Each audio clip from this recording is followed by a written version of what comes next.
आलोक बहुत देर से पता नहीं क्या सोचती हुई अपनी उदास सी पत्नी सुषमा का चेहरा देख रहे थे। सुषमा अपनी ज्वेलरी बॉक्स में अपनी चीजें रख रही थी। जब आलोक से रहा नहीं गया तो पत्नी को छेड़ते हुए बोले, कहाँ खोई हो? अरे, नई नई डायमंड ज्वेलरी को देखकर भी कोई स्त्री इतनी उदास होती है क्या? आज तो तुम्हारा चेहरा खुशी से चमकना चाहिए। इकलौते बेटे की एंगेजमेंट की है आज तुमने, इतनी उदासी क्यों? सुषमा कुछ बोली नहीं, चुपचाप कबर्ड को ताला लगाया और सोने के लिए कपड़े बदलने चली गई। बेटा विवेक दोस्तों के साथ था, उसे आने में देर थी। सुषमा सोने आई। आलोक ने फिर पूछा, क्या हुआ? थक गई क्या? नहीं, ठीक हूँ। सुषमा, बहुत अच्छा कार्यक्रम रहा ना आज? मन बहुत खुश है मेरा। कितनी अच्छी जोड़ी है विवेक और सौम्या की। सुषमा ने बस हूँ कहा और आंखों पर हाथ रख लिया। चलो अब सो जा, तुम शायद थक गई हो, कहकर आलोक ने लाइट बंद कर दी और सोने लेट गए। सुषमा ने ठंडी सांस भरकर अंधेरे में आंखों से हाथ हटाया और पिछले दिनों के घटनाक्रम पर गौर करने लगी। विवेक की ही पसंद सौम्या से उसकी एंगेजमेंट आज एक शानदार होटल में हुई थी। शादी 2 महीने बाद अप्रैल में थी। विवेक के साथ ही पहले इंजीनियरिंग फिर एमबीए किया था सौम्या ने। सफल धनी बिजनेसमैन अवनीश और शोभना अग्रवाल की इकलौती बेटी सौम्या को सुषमा ने देखते ही बहू के रूप में स्वीकार कर लिया था। गोरा रंग, नाजुक सी, सुशिक्षित, सुंदर, स्मार्ट सौम्या को विवेक ने माता पिता से एक कॉफ़ी शॉप में मिलवाया था। सुषमा की नज़र में इस सवालों की जाति उम्र का कोई महत्व नहीं था। सुषमा का परिवार ब्राह्मण था, सौम्या दूसरी जाति से जो था, सब ठीक था। जब दंपति पहली बार इस रिश्ते के बारे में बात करने आए थे तो सुषमा तो उनके सभ्य व्यवहार और शालीनता पर मुग्ध हो गई थी। इतने बड़े बिजनेसमैन इतने विनम्र, हाथ जोड़कर ही बातें कर रहे थे। सुषमा को तो संकोच हो आया था। उसी समय बात पक्की हो गई थी और आज का दिन एंगेजमेंट का तय हो गया था। उसी दिन बात पक्की होते ही अवनीश ने आलोक, सुषमा और विवेक के हाथ में एक भारी लिफाफा पकड़वाया तो आलोक और सुषमा तो मना करते ही रह गए थे।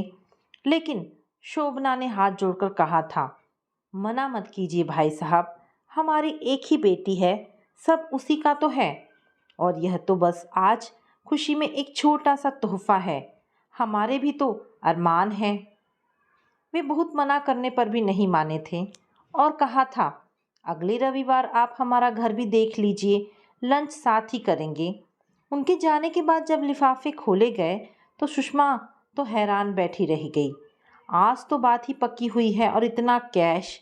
विवेक ने कहा था, अरे मम्मी, बहुत ज़्यादा पैसा है उनके पास और सौम्या उनकी इकलौती बेटी है। आपने मांगा थोड़ी ही है। जब वे अपनी मर्जी से आपको ज़बरदस्ती देकर गए हैं तो आप क्या कर सकती हैं?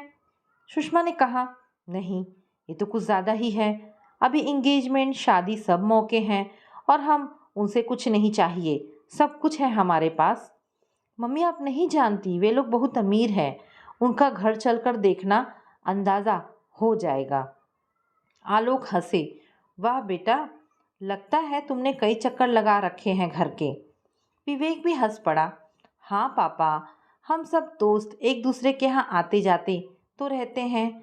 अगले रविवार आलोक, सुषमा और विवेक अग्रवाल विला पहुँच गए। बहुत बड़ा और खूबसूरत घर था। घर में हर काम के लिए नौकर थे, माली, कुक, मेड, ड्राइवर सब लाइन से खड़े थे। दिल्ली में इस तरह का घर होना आम बात नहीं थी। सुषमा के परिवार की माली हालत भी बहुत अच्छी थी। आलोक एक मल्टीनेशनल कंपनी में उच्च पद पर थे, विवेक इंजीनियर था। लेकिन सुषमा ने महसूस किया कि अग्रवाल परिवार का माली स्तर उनसे बहुत ऊंचा है। बस यही होने वाली बहू की अमीरी का डर उसके दिल में ऐसा बैठा जिसके बाद वह अब तक किसी क्षण का आनंद नहीं ले पाई थी। शोभना की देखरेख में बना कुक का बनाया हुआ बहुत ही स्वादिष्ट लंच करके जब उनके चलने का समय आया तो अग्रवाल दंपति ने फिर उन्हें अनगिनत महंगे उपहारों से लाद दिया था, जिसे उनके नौकर ने उनकी कार में रख दिया था। अवनीश ने हाथ जोड़कर कहा था, रिश्ता पक्का होने के बाद आज आप पहली बार हमारे यहाँ आए हैं, खाली हाथ कैसे जाने देंगे आपको। आलोक और सुषमा का मना करना कोई काम नहीं आया था। अब सौम्या सुषमा से मिलने आती रहती थी।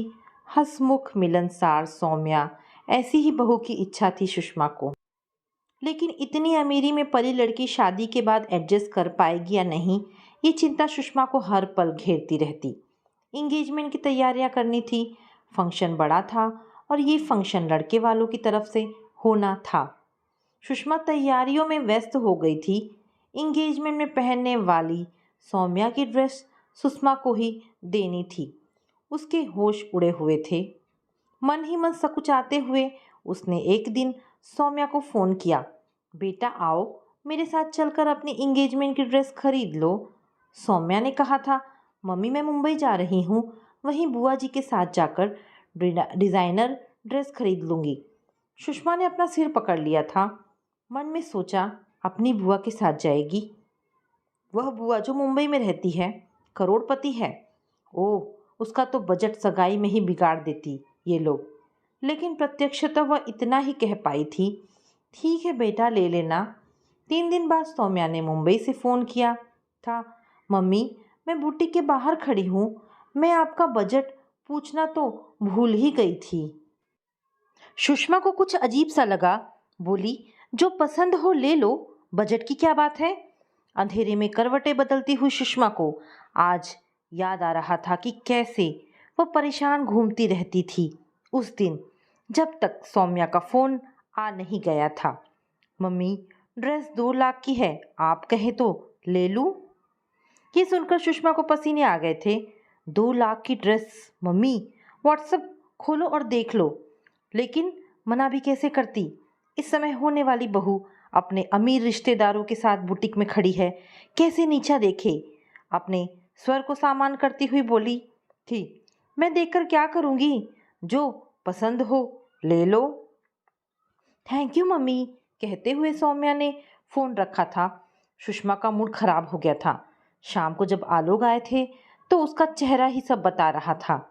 पता चलने पर उन्होंने सुषमा को ही समझाया था, दिल छोटा ना करो, शादी का मौका है, बजट तो बनते बिगड़ते रहते हैं, क्या हम अपनी बहू को उसकी पसंद की ड्रेस नहीं दिलवा सकते। हमें भी तो कमी नहीं है किसी चीज़ की। लेकिन ये फिजूल खर्ची नहीं है, और भी तो खर्चे हैं। तो क्या कर सकते हैं, तुम चिंता मत करो, सब खुशी खुशी हो जाने दो। और आज इंगेजमेंट के दिन जब सौम्या उस ड्रेस में तैयार होकर आई तो सब देखते रह गए थे। डिज़ाइनर लहंगा चुनरी में वह किसी राजकुमारी जैसी लग रही थी।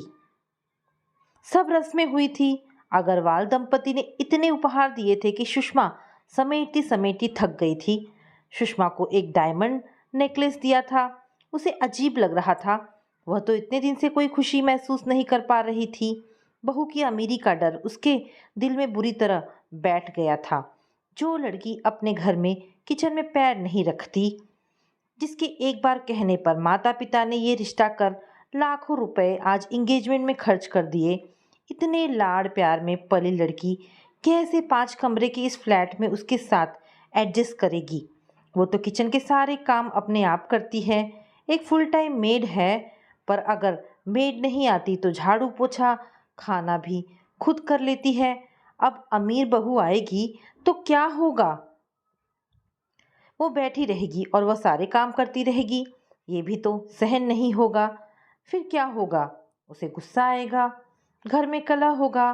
आलोक और विवेक तो ऑफिस चले जाएंगे, सौम्या भी तो इंजीनियर है, अभी तो कहती है सोचा नहीं है क्या करेगी, मन करेगा तो अपने पापा का बिजनेस देखेगी।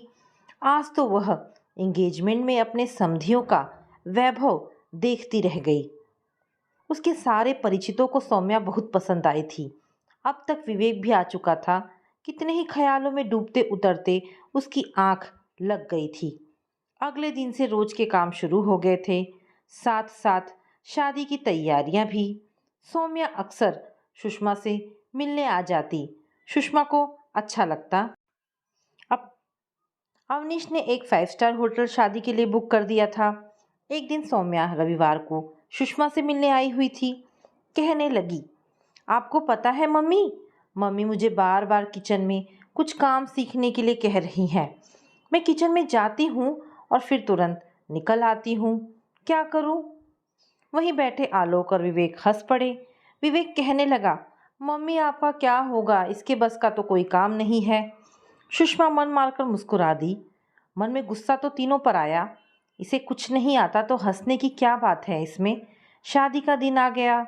बहुत ही भव्य तरीके से शादी संपन्न हुई और सौम्या दुल्हन बनकर घर आ गई। आलोक और सुषमा के सारे रिश्तेदारों, पड़ोसियों, किटी मेंबरों को अग्रवाल दंपति ने इतने भारी लिफाफे पकड़ाए कि महिलाएं तो कह उठी, ये कहाँ की राजकुमारी आ रही है तुम्हारे घर भाई, नखरे उठाने के लिए तैयार हो जाओ। सब मेहमान एक एक कर चले गए। सौम्या अपनी एक एक चीज सुषमा को दिखा रही थी, हर चीज एक से एक महंगे ब्रांड की। अचानक सौम्या ने सुषमा के गले में बाहें डालकर कहा, मम्मी आपने मुझे जो भी चीज़ें दी हैं मुझे वो सबसे अच्छी लगी। Thank you mummy. सुषमा हंस पड़ी उसके भोले से चेहरे पर छाई चमक को देखकर। अब आलोक ने ऑफिस ज्वाइन कर लिया था। विवेक अभी छुट्टी पर था। विवेक और सौम्या काफ़ी देर में सोकर उठते।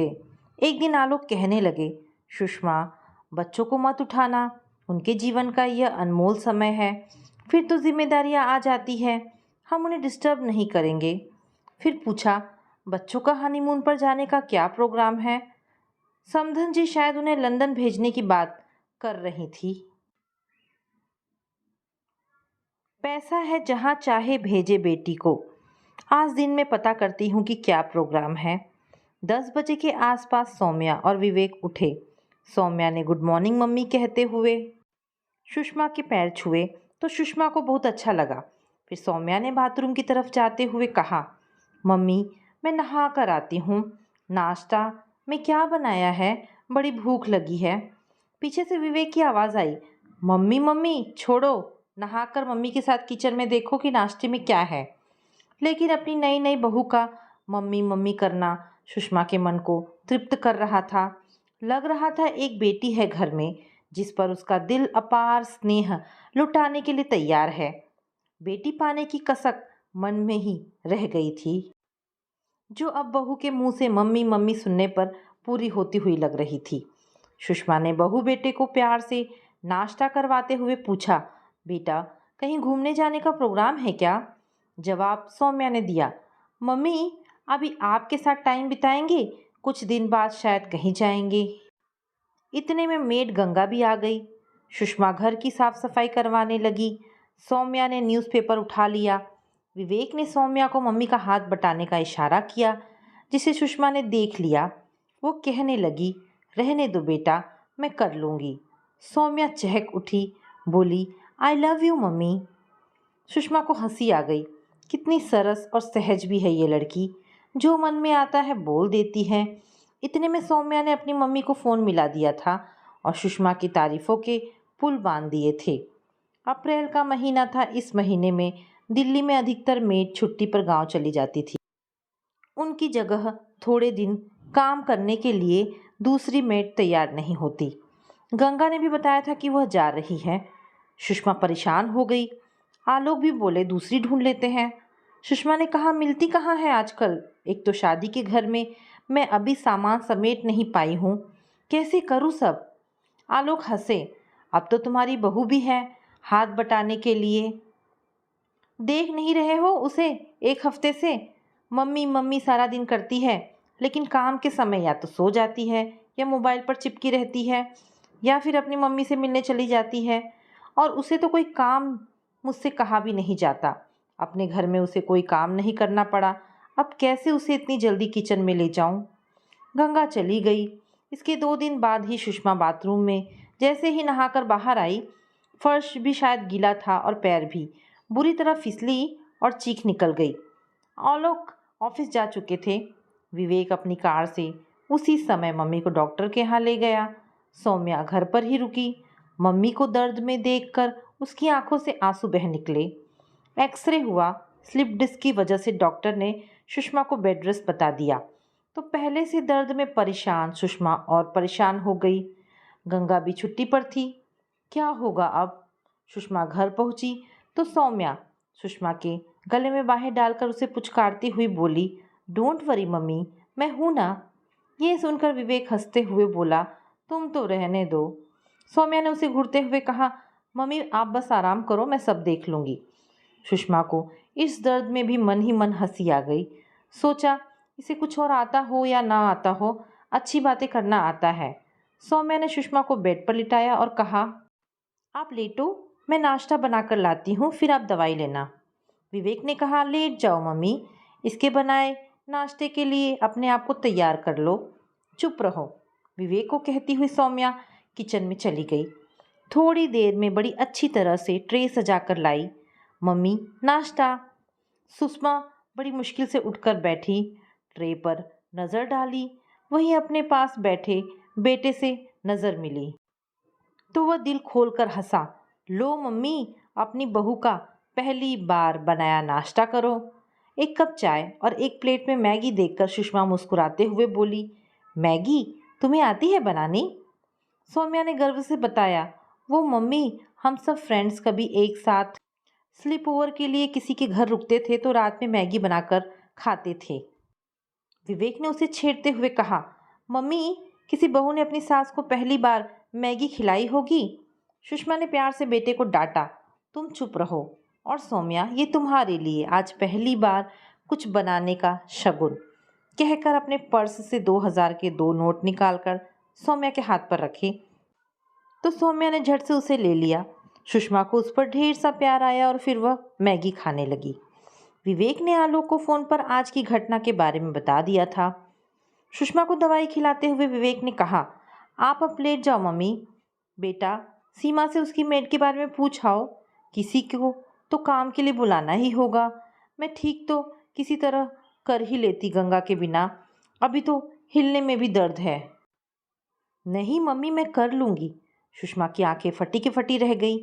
क्या है ये लड़की, कभी कुछ नहीं किया, कुछ आता नहीं, क्या करेगी? क्या सोचेंगे इसके माँ बाप? कैसा ससुराल है उनकी राजकुमारी जैसी बेटी का। विवेक ने कहा, मैं टिफ़िन सर्विस वाले को फ़ोन कर देता हूँ, सुबह शाम टिफ़िन आ जाएंगे, प्रॉब्लम नहीं होगी। तुम तो कह रहे थे कि मम्मी को बाहर के खाने से एसिडिटी हो जाती है। नहीं, कोई ज़रूरत नहीं है, मैं कर लूँगी। अपने बेटे की पसंद को सुषमा निहारती रह गई। सौम्या बोली, मम्मी बस आप लेटे लेटे मुझे बता देना कि कैसे क्या करना है। शायद दवाई से सुषमा की गहरी आंख लगी। दोपहर को सौम्या ने उठाया, मम्मी खाना। सुषमा ने चौंक कर आंखें खोली। अरे, मैं तो बहुत गहरी नींद सो गई आज। मम्मी दर्द कुछ कम हुआ? अभी तो है। सौम्या ने सहारा देकर सुषमा को बिठाया। विवेक भी वहीं प्लेट लेकर आ गया और तीनों का खाना लगा दिया। टेढ़े मेढ़े मोटे मोटे पराठे और अचार। मन भर आया सुषमा का, उसकी आंखें भर आई। बेचारी नाजुक सी लड़की कैसे हर स्थिति को संभालने की कोशिश में लगी है सुबह से। विवेक ने मम्मी की भीगी आंखें देखी तो मम्मी के मनोभाव समझ गया। तीनों ने खाना खाया। सुषमा ने सौम्या को उसकी मेहनत के लिए बहुत शाबाशी दी। शाम को आलोक भी जल्दी आ गए।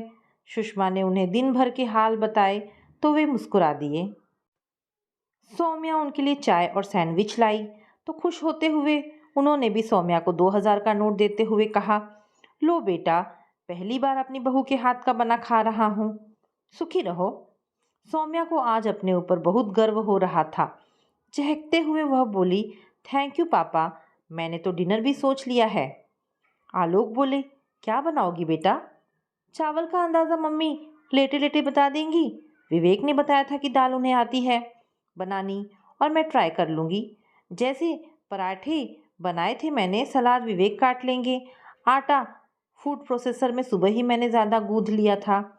सभी उसकी प्लानिंग पर ज़ोर से हंस पड़े। आलोक हंसने लगे, वाह बेटा, बहू ने तो हमारे घर में रौनक कर दी है, सबको काम पर लगा दिया है। तीनों ने मिलकर खाना बनाया। सुषमा के बेड पर ही सब अपनी अपनी प्लेट लेकर आ गए। सब ने खाना साथ बैठकर मन से खाया। आलोक और सुषमा की नज़रें मिली दोनों को लगा कि उन टेढ़ी मेढ़ी रोटियों का स्वाद कभी भूलने वाला नहीं था। दोनों के दिल में अपनी बहू के लिए अपार स्नेह उमड़ता रहा। सौम्या ने कहा, विवेक आप कल से ज्वाइन कर लो, आप और पापा कल से लंच कैंटीन में कर लेना, क्योंकि मेरा बनाई रोटी तो टिफ़िन में चलेगी नहीं। कहकर वह खुद ही हंस पड़ी। फिर बोली, मैं और मम्मी कुछ भी खा लेंगे, फिर डिनर सब साथ में करेंगे। आप और पापा शाम को जल्दी घर आ जाना मेरी हेल्प के लिए। सब बहुत ज़ोर से हंसे उसकी स्पष्टवादिता पर।